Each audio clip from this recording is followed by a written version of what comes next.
Welcome to Diamond and Diamond Lawyers Podcast Real Estate Division. Today I have two very special guests, Joseph B. from my very own Diamond and Diamond Lawyers Real Estate Division, and Lorraine Jordan, a very successful real estate agent. Today we're going to be talking about the real estate market. We're going to be talking about Lorraine's journey, her books. We're going to be talking about foods and vacations and all cool things associated with it. A little bit of personal, get funny.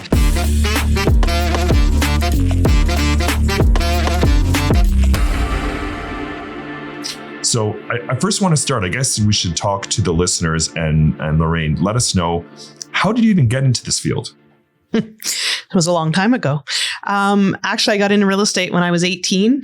So like 2 years ago. Yeah, that's right. Got it. I worked in a small kind of mom and pop grocery store. I had a great time helping people. I know it sounds weird saying solving problems, but people would stop in all the time on the way home and say, oh, I don't know what to have for dinner. And I learned all the different departments because I love self-growth. And we do this thing where I was in the deli and meat department, and the guy would say, of course everybody wants chicken because we don't have any chicken breasts today. Why don't they buy pork chops? So we started a bet as to who could sell more. That's hilarious. And I would do up a menu, and it would be, so I would pick whatever he said, we should sell. I'd go find some recipes. I barely cooked. I lived at home at the time. I'm, 16 years old, and people would show up and they'd say, what's for dinner, Lorraine? And I'd say, well, tonight you're having beef stroganoff or whatever it was. And I'd have like Hello Fresh a long time ago. I think I missed that boat. No kidding. Okay. But yes, I got into real estate from that because everyone said, oh, you're so good at sales. Interesting. So, And so before you did that, this was in Midland, Ontario? Penetang. Oh, Penetang. Yeah. So even smaller than Midland. Okay. Interesting. So then at one point, how did you get introduced to it? Did you know somebody in real estate? Did you say, this is what I want to do? Well, people started making suggestions, right? And somebody said, oh, you should sell cars and you should sell this. And someone said, you should get into real estate. And I went, real estate sounded kind of interesting. And so I took a co-op in high school. Interesting. And so after the co-op, I guess you go and you apply for a job, you end up at a brokerage. Is that what happened? And the real estate market back then isn't what it was like for the past 15 years, right? It's very different. Well, it's actually very similar to what it's like right now. Oh, right now. Because it started off, it was a great beginning, but it didn't take long. Like it shifted that first year that I was in real estate. So I kind of got a good lesson in the school of hard knocks and watched a lot of agents get out of the industry and struggle. And I just did what I was supposed to do. And what do you think in the first couple of years did you learn, or what did you kind of get in education wise? What did you learn the most that helped you kind of succeed in the future? Probably work ethic. Right. I think a lot of people think real estate's this glorious job of designing homes and creating pretty flyers and looking at lovely homes and getting ideas. And it's all about talking to people, adding value, learning, creating new ways to purchase, finance. It was the work ethic part. For sure. It's interesting because, me and Joe come from the legal side, and, we always talk about, and Joe, maybe your perspective on this too, is I look at a real estate agent, I'm like, you have the best job. We have the worst job. We have to deal with all the issues and all the closings. Joe, what is your kind of perspective in, dealing from you get to meet a lot of real estate agents and then those clients. How do you think the difference is, as a lawyer versus a real estate agent? I think a good real estate agent makes all the difference. I always get the agents involved whenever there's a sticky situation in particular, because lawyers always have to take positions when there's an issue, and agents can actually, talk about the issue and resolve it. And I think that goes a very long way. That's true. I think lawyers like to just say no many times. Well, you kind of have to. You have to. This is what the rule is in this situation, so that's my position, right? And that doesn't really help someone when they're debating, what to do about the grass, and they're not going to have a resolution. Right. So, Lorraine, just before we go back to your background, and just to add on this point, so Joe now says, okay, lawyer is going to take a position, goes back, calls you and says, we got this issue. This is my position. Need you to go smooth it out. There's something wrong with the inspection. The carpets aren't red anymore. And your client is pissed because the carpets were supposed to be blue in the MLS. What is your strategy? What do you do? First of all, mostly we call often the lawyer because there's something going on. I'm a really big fan of if there's a problem, we're all in this together. How can we find a solution? What's it going to cost to fix it? Because everyone's going, well, it's your fault. It's your fault.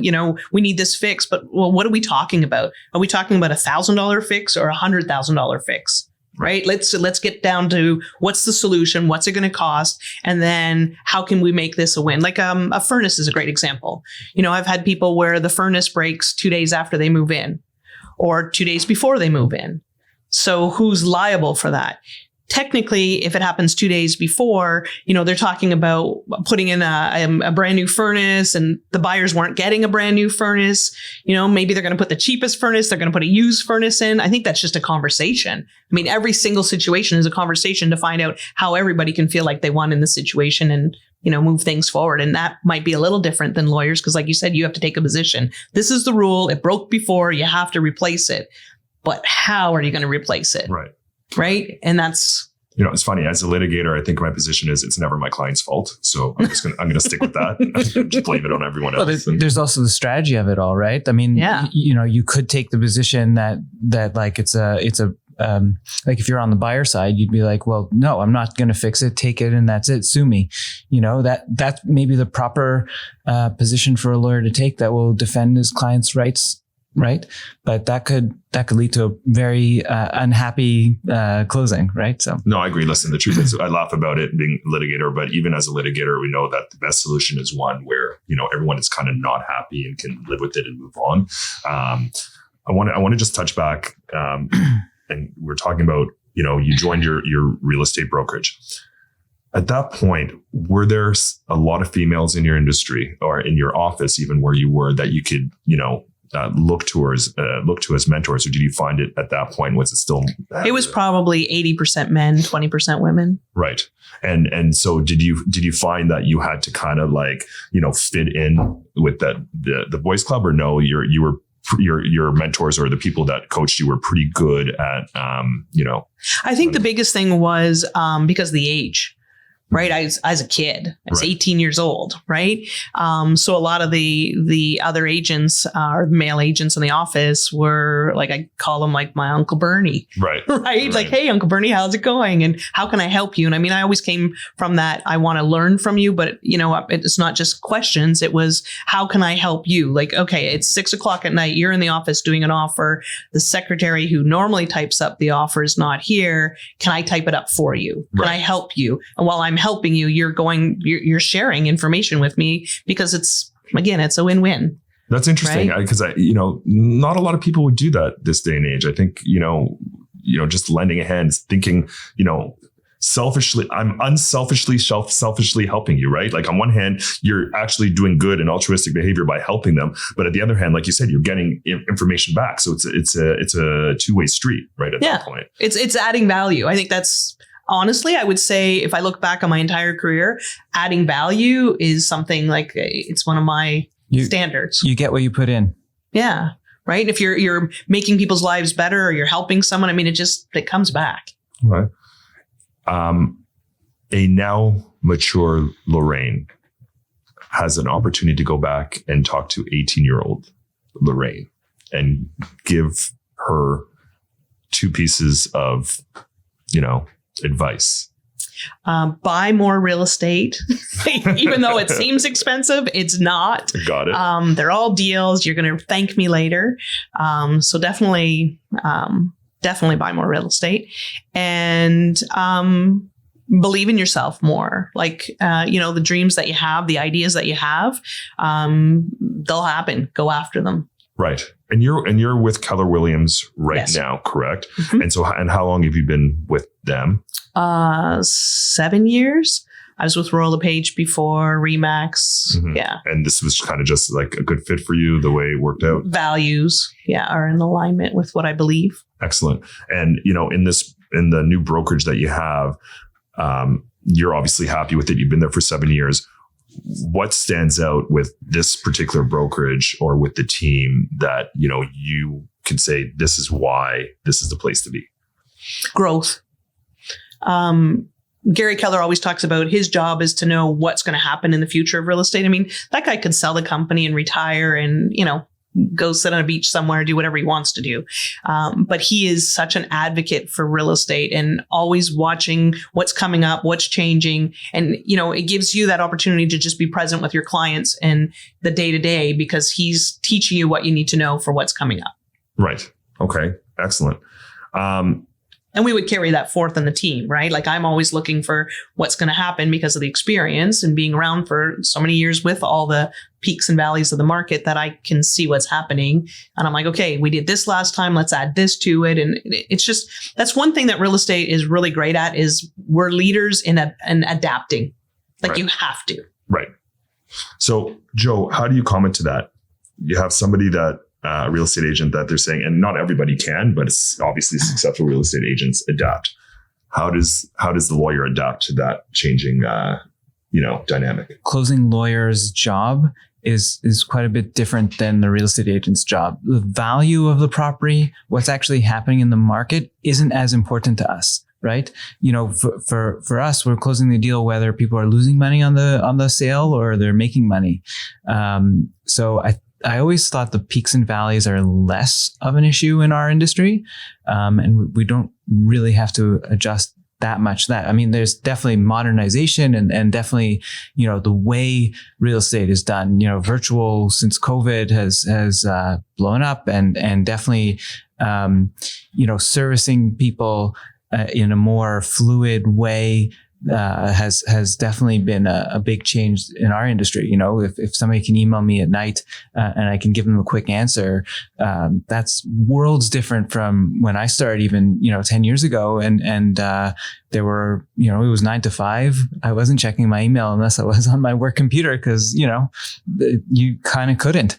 I didn't have a smartphone, right? So, I think that's how it's a bit different with real estate agents and lawyers. Yeah, that's actually a good question. So, Lorraine, you've gone through both, right? You've gone in a period of no cell phone to limited cell phone to smartphone. How has it changed your career? Career or dealing with lawyers? No, your career. My career. Dealing with lawyers has always been the same. They're a pain in the ass. Trust me. I deal with them all the time. We hate them, but except Diamond and Diamond. Except Diamond and Diamond. But and before you answer that, it's funny because I think Joe and I have actually still deal with some older lawyers that after 3:00, you cannot get in touch with them. There you go. So, to us, that is the most infuriating thing. But as a real estate agent, again, the market is on hot markets to non-hot markets. You're dealing with various forms of communication. So tell us how it kind of worked before cell phone and then as time went on. So I laugh because people never believe this, but we have a lot of cottages in our area. So we would, if you had an offer on someone else's property, often you would drive together to the city to present the offer. And you wanted to make sure you had a good offer because you're riding home with them after, right? And they wouldn't know the offer until you open it in front of the client. And we would present the offer and we would go back and forth. Like it was physically, like I look at DocuSign or any kind of those signing programs that are like people can sit at their desk and sell real estate. Right. We had to drive hours. And it was nothing. Like the whole irrevocable to 11:59 p.m. was because we were out till 11:59 p.m. going back and forth from home, sometimes half an hour apart to get, the sign back. I remember when the market first started to change and agents were saying like, can you sign back an offer? And I'm thinking, oh my goodness, we used to have different colored inks and stamps and like it would go back 10, 15 times sometimes. Yeah. And it was like a hockey thing with, the not shaving the beard or whatever. You wouldn't change the offer. Nobody could hardly read it anymore. But if you change the offer, it was bad luck. That's hilarious. And it's funny because you're with your client and they're actually watching you negotiate right there and then. Like, I think, there's something to be said about, kind of performance, right? As opposed to now where you're behind a desk and you go back and $1 million and you don't like it. And your client says, well, change it to 1.1 or whatever it is. So you go and you change it, you send it back and you wait for a response. But I guess, back then you're literally sitting in front of the other party with their real estate agent looking eye to eye. And now it's like, it's a full out negotiation, like almost like a war. I wouldn't use war. Because Sorry, I'm a lawyer. I like to I was going to say war. that's the difference. It's an adversarial system here in Ontario. As you can see, kill them all. No, I'm joking. But for us, it's like, how do you make this a win, right? Like, if you're sitting across from the seller and they're trying to sell this, it's understanding what their goals are and what your buyer's goals are and how to bring that together. Right. It's funny. I am joking around about the war. I've done lots of seminars with real estate agents about the art of negotiation. Mm-hmm. And one of the starriest eyes that I always see is when I explain, when you're sitting across a table, these are the body language things you want to look for.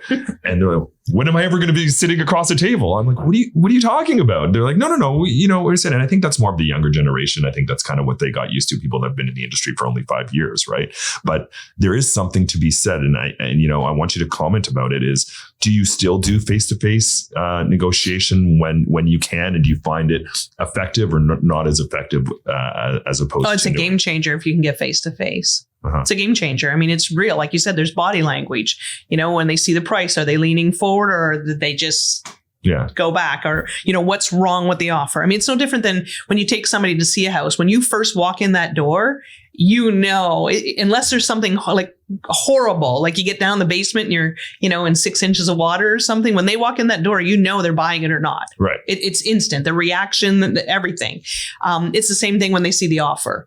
Is it the closing date? Like I remember, I don't know how many times we've had it where, the seller just would sign back and say the appliances aren't included. Well, then you find out that they received the washer and dryer as a wedding gift. Well, they're first time home buyers. They don't have the extra money to go out and buy appliances. Right.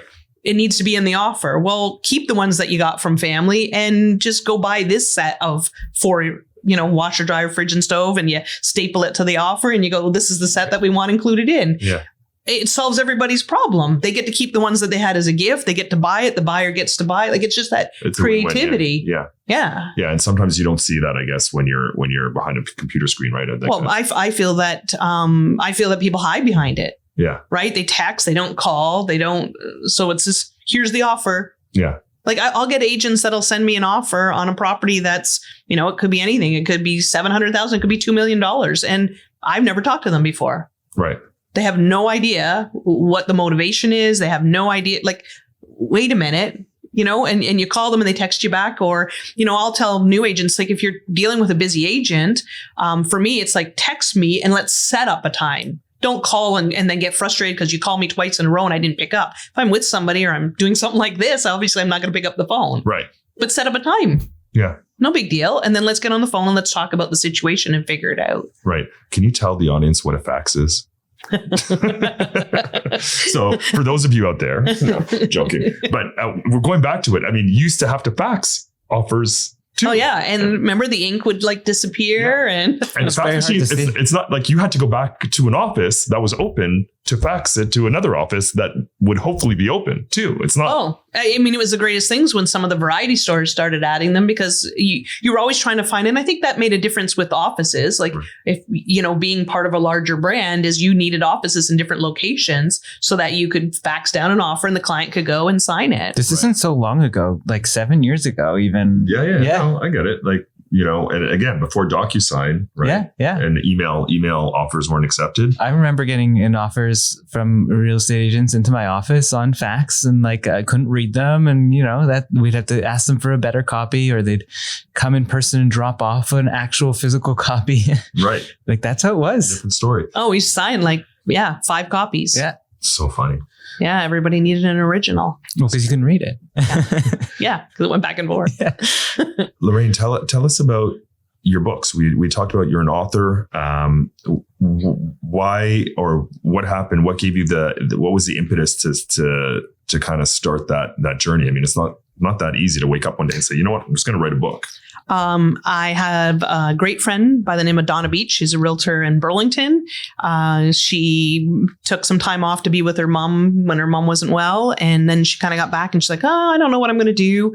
And I said, you have so much wisdom. Like you need to, I said, what do you want to do? And she goes, well, I've always thought about writing a book. I said, then you're going to write a book. So we decided to write one together. And it was kind of interesting how it happened because we started just before COVID. And then we would do one day a week where we would go on Zoom and write together. And it was everything we wanted. If we started over in real estate today, it was everything we would want someone to share with us. Interesting. So yeah, that goes back to kind of like that wisdom to your 18-year-old Lorraine. Yeah. Right? And so, is it, and this is truly winning in real estate? Truly winning in real estate is for real estate agents. So okay. I think I believe it's very valuable. It's everything that I try to teach my agents, right. And anyone who wants to learn. Like if you had to do it over again, what would I do? It's like I'd budget, I'd do this, I'd hold, put money aside in the separate accounts. Like all of that stuff is in there. And so you have a team of agents that work for you? Correct. And or with you, sure. And how big is your team? We have 12 agents and probably about 6 or 7 support. That's great. And I assume that every one of these agents must read your book. Well, they all have it. I hope they all read it. There's a test, actually. An entrance exam. Right. Sometimes I see things and I'm like, oh, you need to go back. Chapter 6. Yeah. Bob. Chapter 6. It's right there.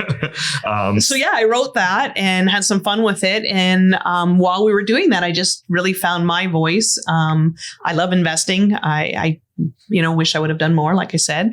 So I started writing a book on investing in real estate. Wow. And is that separate from the original? And that one, that's the freedom to live your best life. Right. And that's more about investing into real estate. That's everybody. And I think a lot of people, there's a lot of investing books out there, like hundreds of them, or probably thousands, just Canadian even. Right.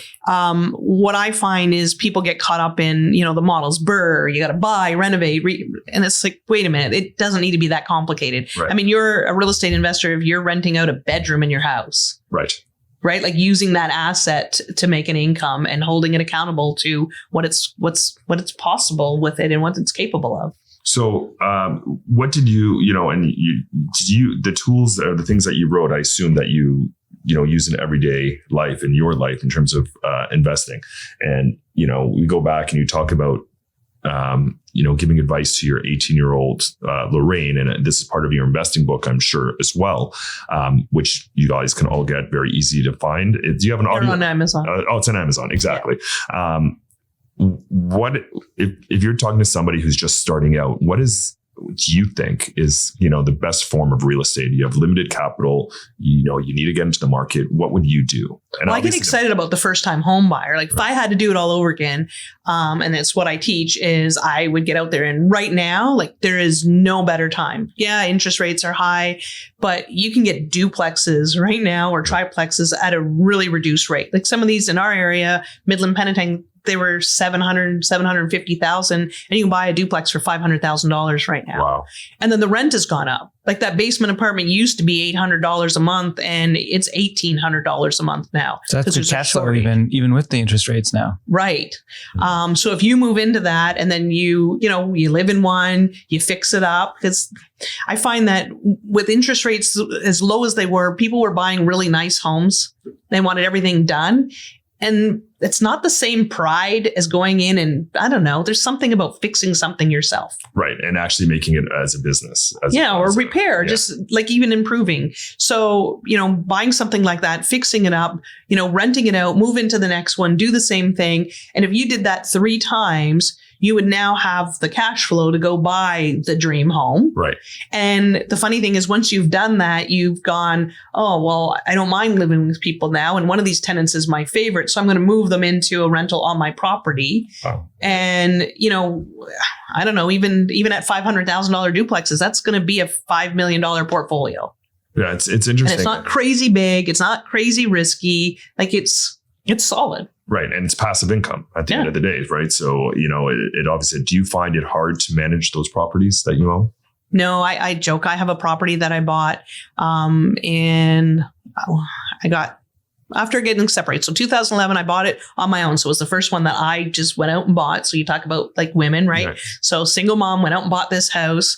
And I hired someone to fix it. I wasn't painting at 2:00 in the morning like stuff I had done before. It was like, I'm going to run this like a business. I have never driven past the house since I've owned it. I have property management. They give me a report twice a year. The same tenants are in there. I mean, the house is almost, I paid $195 for it in Barrie, and at one point it was probably worth $750. Wow. That's amazing. And Right. so, like that is really important. And, we talk about you being a single mom and I'm assuming whether you're a single mom or single dad, you get, it's scary, right? And you're now single income. I mean, obviously you're on your own, you have different priorities and different stuff, and you went on and took that risk. Right. And so was there like a switch that said, I need to do this, or was it a want? What was it that got you to kind of invest after that moment when you became a single mom? I think just understanding, I think there's things that you kind of go, oh, I can't do this on my own. It's like, wait a minute, of course I can. I just need to do it different. Or there were ways that I wanted to do it before that maybe I was held back from someone else's opinion. Right. Right. So it's like, wait a minute, I don't have to, instead of going, I don't have anyone to ask, or to bounce this off of. It's more like, I don't have to get someone else's approval anymore. Yeah. So I know what I need to do. I mean, I'm in real estate, and I think, I'm very upfront that I've made so many mistakes growing a team, and investing, that I'm always happy to share. Like, the book is filled with all these different scenarios and stories. Like, they're super relatable. Everything from, two people buying their first house together, and how that, that's a big commitment, and right. Commitment's that big word. But what if you made it like a contract and an agreement, and, you're going to put the money in, you're going to do the work, and how that can come together. And it's just, again, and with you guys, right? It's a contract. It's making it make sense. 100%. And spelling it out. Like, if something does go wrong, how can we make sure that we have an agreement that way? So people often forget to actually iron out the details, and they just wing it. That's where we see all the issues when it comes time to close, and nobody's sure how much their equity is. Yeah. I'd say. Or family. Yeah. I mean, I've seen horrible situations where, I remember one where the kids moved in with the mom, and he was a builder. So they bought the mom's place and they tore it down and built a new home with a, accessory dwelling for her. And she hated living with them because it was attached and it didn't work. But she couldn't get her money back out because they had ruined the asset by tearing it down. Right. Like, they would have been better off renting it out, building on another lot, you know what I mean? And having the income. There's a whole other way they could have done that. Yeah. But yeah, I think the real value is sitting down and writing it out. It's not for when things go wrong. It's just to set up expectations. It's perspective, right? Everybody comes into a different situation with different perspectives. And I think, you come in and you're saying, this is what I envision. And then you say it to somebody and they listen to you, but in their head, it means something else. Well, I think later on, it's the emotions too, right? Whenever, like, if you can write it down in the beginning when everybody's got a positive outlook and then there's a plan and everyone knows why they're making this real estate investment and this purchase, you can spell it all out. Yeah. Whereas later on, whenever something's, there's a breakdown in the relationship, then the emotions get involved, and you guys know that just doesn't work out the same. Yeah. Give me my dog back. No, I'm joking. So I want to lighten it up a little bit. I'm going to do some quick fire questions to both of you. Joe, Lorraine. Okay. You're at Starbucks. What's your order? I don't. I would be an herbal tea or something when they don't let me drink caffeine at the office. There you go. Joe. Medium Pike Place, black. Okay. Very good. Very good. I was hoping someone would come in with like some extra weird, odd, like oat tea chai double frap, but no. No. Pineapple on pizza, yes or no? Absolutely. Sure. For sure. I feel like I'm the only one on earth that hates pineapple on pizza. That seems to be the trend on this podcast. If you could have one thing on an island to keep you comfortable and not a cell phone, what are you bringing with you? A loved one. Okay. I was going to give the same answer. Now I have to change it. I'm a horrible person. I'm bringing a basketball and a pump. I'm just thinking helicopter, Yeah, but figured that might get ruled out. Sure. There you go. Not only for comfort, right? It's not. It's not to help just something that you need. Ooh, I'm going to stick with a company. Somebody to keep me company. I want to keep you company. I don't want to talk to the basketball like Wilson. Basketball or hockey? Hockey. Basketball. Summer or winter? Summer. Ooh. Okay, summer. Yeah. Okay, you had to think about that for a second. Winter's pretty nice. There's the snow. There's lots of fun outdoor activities, but summer wins because you can go swimming. Okay, fair enough. Yeah, Georgian Bay is gorgeous. Yeah. One food you can live off for the rest of your life? Pasta. Salad. Salad? Yeah, you really, can live Joe? off of it. I think it's the last time I bring you on this podcast. Salad? Who has salad as a... Not going to get scurvy. Sure. That is one of my worries. I go to my wife. If it's I all don't want you're to go to gonna that restaurant. I might get sick with scurvy. You said the rest of your life that you're going to live off of. I think... Pretty healthy. Okay. Fair enough. You're driving in your car on a trip. What genre of music are you listening to? It's a podcast. Oh, really? Yeah. Interesting. Okay. Very seldom. If it's music, then it would be like a Tony Robbins playlist from like UPW or Date with Destiny or something like Interesting. Okay. Country. What? Yeah. Really? Yeah. I totally didn't peg you for a guy. Or death metal. One of those two. What? 100%. I don't even know you anymore. Who are you? Can someone do a background check on Joe, please? I wasn't sure if that was a question when we joined. Okay. If you could have one vacation left in the world, it's your last vacation. Where are you going? 10 days. 10 days. Oh, that's a good one. So many places. 10 days would be, it's a long, let's see, you're going to go to Joe with this one first. All right, I got Joe. to think about that one. I mean, for me, it's Israel. I definitely spend 10 days in Israel. Fair enough. Family, homeland. If not there, then the country. The country. With your country music or death metal. 100%. The cottage. I'd probably do Europe. Anywhere in particular? No, I think just touring around. I just did Paris and Switzerland and different places this past year. Maybe even, I don't know. I'm going to change my mind. I'm going to say Fiji. Fiji. Yeah, Nice. I One did of those huts, Fiji one- back one- in one- March, and the people and the food and everything. That's about amazing. That's amazing. Yeah. Okay, back to real estate.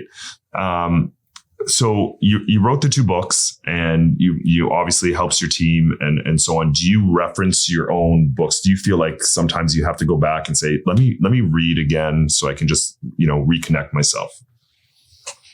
Yeah, and I think I'm writing a third now because you tell us kind about of get into that routine, and it's client facing for real estate now. Okay. So, if you're going through, if you're downsizing, if you're buying the first house, if it's an estate sale, I think realizing, when you do over 10,000 transactions, you have a lot of different stories and experiences and scenarios that you can share and can benefit others. Tell us, without naming names or the address, tell us one of those crazy stories. You want a crazy story? Yeah, the one that you remember the most. The one I remember the most was quite an interesting story. So I had a client that was separating. They were buying a property, and they were going to put their business and live upstairs scenario. And we went through a few days before closing, did a final walkthrough, and the tenant hadn't packed anything. The tenant, the kids were in diapers. The place was a mess. She's still in her pajamas. It's in the afternoon. And I'm thinking, right. And then I see the landlord tenant printouts on the counter, and I'm like, this lady's not moving. So we got outside. I said to my client, like, she doesn't look like she's moving on time. And she said, well, that's okay, because I still have, a bit of time, on where her business was. And I called the agent. I said, like, this is what's happening. And he's like, oh, well, it's in the lawyer's hands. And I'm like, great. I said, have you talked to him at all? And he's like, well, not much I can do. So the next day I got a phone call from my buyer, and she was like hysterical, and she was crying, and she's a strong businesswoman. And she's like, I just got served. My husband's going for custody of the kids because I don't have anywhere to live. Wow. I'm like, what? And she's like, yeah. And she was just beside herself. So I thought, well, find out the cost to solve the problem. Right. So I went over and knocked on the door, and I had a checkbook in my hand.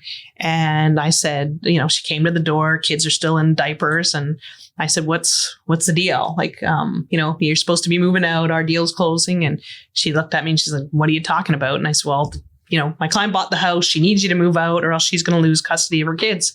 And she's like, oh my God, that's so terrible. I couldn't imagine, and she's sitting there with her kids on the stairs. And I said, and the notices that you sent her 4 times. Well, not me, the other agent, right? Sure, yeah. So I said, look, what's it going to take? Like, I found an apartment around the corner. It's actually bigger than this one. It's cheaper than what you're paying. Like, this makes sense for you.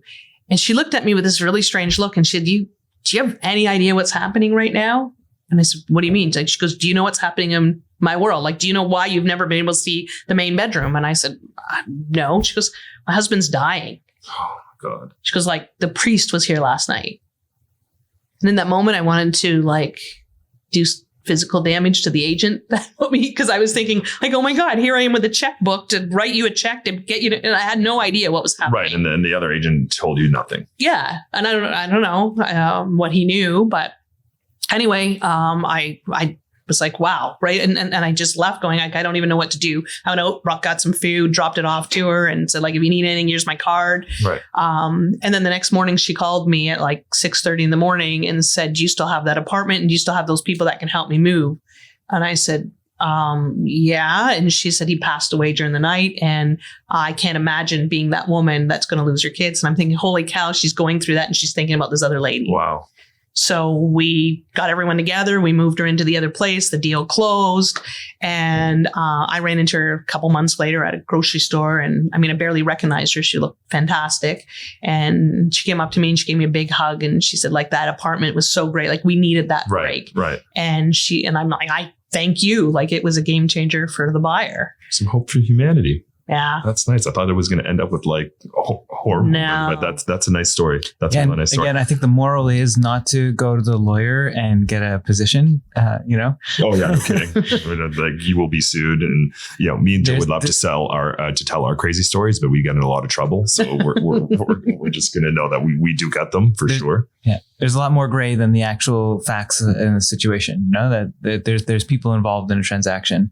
And I think that is the biggest problem in a closing situation that's adversarial, because there's somebody who's about to move in, and or somebody's we were just talking. I just did a presentation on common closing issues, and unfortunately, major issues, the only remedy is to kill the deal. Like and that's very dissatisfying, because then what? Where are you moving? And what about the person who is counting on that money to go buy their house, and the time and the effort and everything that's involved in the transaction. The real human cost. Yeah. I think the most important thing when working with lawyers on the deals is to get the black and white answer, to kind of give everyone a little bit of a reality check. Yeah. And right? Diamond and Diamond, but that's my plug. Sorry. So it's like, here's where this would go, but it's going to cost you money to get there and it's going to take you time and it's not, overnight. So where are we going to go from here? Amazing. Lorraine, Joe, thank you so much for joining me on this podcast. If any of you need to get in touch with Lorraine Jordan, you can reach her directly through internet. You can buy her books on Amazon. She also works with Keller Williams. You can also email me at isaac@diamondlaw.ca. I can get you her information. She's a great agent. She knows what she's doing. She has the experience. You obviously have heard her speak, and we'll get you what you need and maybe tell you some more interesting stories along her career. Thanks again, Lorraine, for coming. My pleasure.